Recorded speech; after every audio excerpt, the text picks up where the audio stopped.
Ne kadar zaman oldu? Neredeyse 3 ay oldu anneni görmeyeli. Anneni görmedim. Canım benim. Peki bir şey Canım söyleyeceğim. Şimdi sen bize ellerini çekip benden mi söyleyeceksin? Ne söyleyeceksin? Elini çekip ben. Onun anısı nedir? Özelliği nedir o şarkının? Özelliği ben bu şarkıyı şimdi annem çok seviyor. Annemden Öyle de mi? ayrı düştüğüm için söylüyorum. Peki Ah canım. baban da seviyor mu şarkıyı? Evet. Bu bizim Kastamonu'da o şarkı çok meşhurdur. Çok meşhur. Çok meşhurdur, evet. Ellerini çekip Ellerini- ben. Ellerini çekip çekil ben. benden. Böyle yayla şenliklerine, festivallere gidildiği zaman O bunu söyle. özlerler, gideriz, evet. Mutlaka o şarkıyı söylettirirler herhalde. Annemiz de onu çok seviyormuş. Evet, aynen. O Buradan zaman- annen izliyor şimdi seni. Annen şimdi izliyordur. Sen Hadi ona neler bir şeyler söylemek söyle. istersin Ne annene? söylersin? Buradan annemin ellerinden ve gözlerinden öpüyorum. Ona çok yani yanaklarından da öpüyorum. Ona, Kucaklıyorsun, evet, sımsıkı kucaklıyorsun. Ve onu çok seviyorsun. sevgilerimi yolluyorum. Ay kuzum benim. Yolluyorsun. Peki efendim, ellerini çekip benden ve Berna.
Ağlama bak.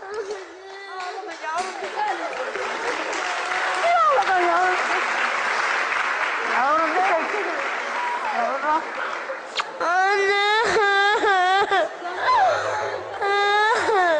Evet, biz sizi şöyle isterseniz koltuğumuza alalım. Birazcık hasret giderin anneciğim.